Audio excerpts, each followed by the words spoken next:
Maybe the government PR team have been on the cooking sherry over Christmas. Maybe the intern and the office junior have gotten hold of the wheel while the A team are off somewhere getting pissed, while wearing face masks, socially isolating, definitely not seeing their families, driving out a tier 4 or meeting friends. But the current propaganda effort seemed comically bad. This morning I could barely finish my cornflakes and pint of vodka for laughing. Not that they were great before, but they had at least a superficial veneer of credibility until you thought about them for 2 minutes.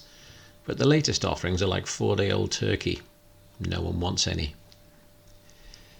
First we had Dana from Cardiff, and the BBC decided to explain how she was actually happy that New Year's Eve had been cancelled in Wales and she couldn't go out.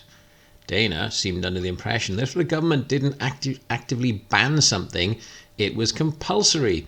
The concept of free will, free choice seemed to escape her, so she was glad not to be going out. Okay. The BBC breathlessly informed us she was instead staying in. You see, oh hapless peon, you obviously can't work out what the other option is in a binary choice when you can't go out. However, we do know she'll be having a takeaway. Now, news on whether this is an Indian or Chinese is not yet clear, but we'll keep you posted. Yep, this is news now apparently. Dana, love, look at yourself. You're 23. Save the money and buy a Stairmaster. Next, we had a story about a doctor who was shedding more tears than ever. You see, to hell with professional restraint. Actual evidence goes by the board if a woman is upset. Dr. Bethan Gibson from the Royal Glamorgan Hospital explained that the lockdown was vital because she'd been crying a lot. So screw your businesses, your livelihoods, your mortgages, your kids' education, your sense of a life worth living, the very economy that funds the NHS and pays her wages. She's upset, so you lot can just fuck off.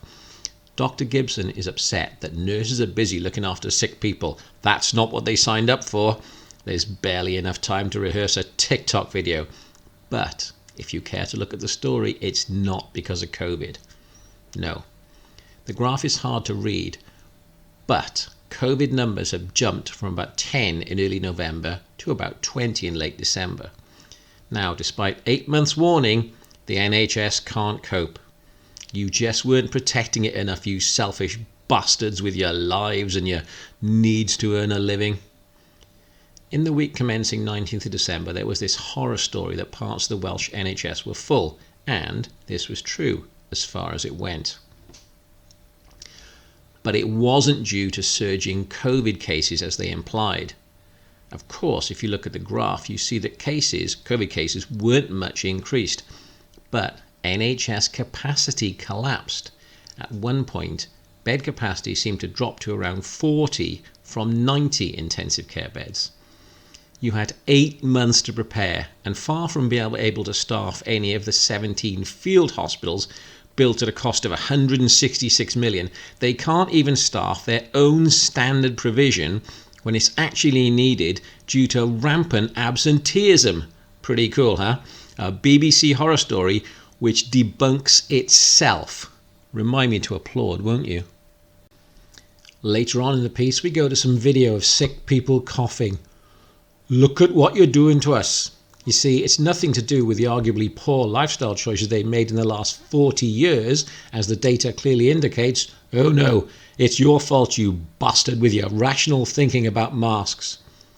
At about 46 seconds, one of the sick people explains, this lockdown's got to happen, see, on the basis of no actual epidemiological evidence at all. Just, I'm sick, so do what the government says because reasons. Of course, it's quite possible he would have contracted the COVID during the Welsh firebreak lockdown. But hey-ho, who needs actual evidence? Dr. Gibson, whose bedside manner has me pining for Harold Shipman, said, medical staff are seeing fear in the eyes of patients who are conscious but are being told they may not survive the illness. This actually seemed to surprise her. Bad news, bucko, you could croak. And they get upset. Okay. Then we had more panic mongering at the unprecedented infection levels in England.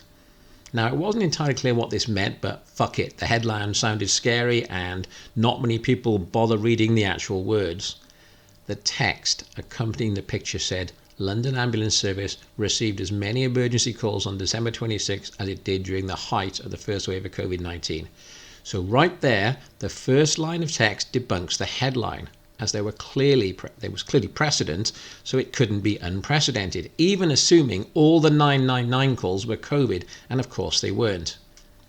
Now, that's just a few random stories picked from the Beebs website on 27th of December, and it's such obvious bollocks, it's hard to believe anyone can take this seriously anymore, but they do, and it's not a new phenomenon. I'm going to read a statement given to a legal tribunal. I was taken very ill again all over and felt a great pricking at the soles of my feet, and after a while I saw apparently the shape of Margaret Scott, who, as I was sitting in a chair by the fire, pulled me with the chair down backward to the ground and tormented me.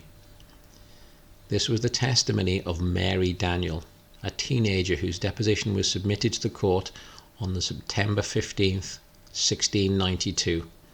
The court was, of course, in Salem, Massachusetts, during the infamous witch trials. It was enough to condemn Margaret Scott to death for witchcraft. Of course, we now know it was just mass hysteria, because witchcraft doesn't exist. And that is what we're seeing today, aided and abetted by a hysterical media, a corrupt pharmaceutical industry, and an utterly cowardly political class. If you like this, please like, recommend, and subscribe.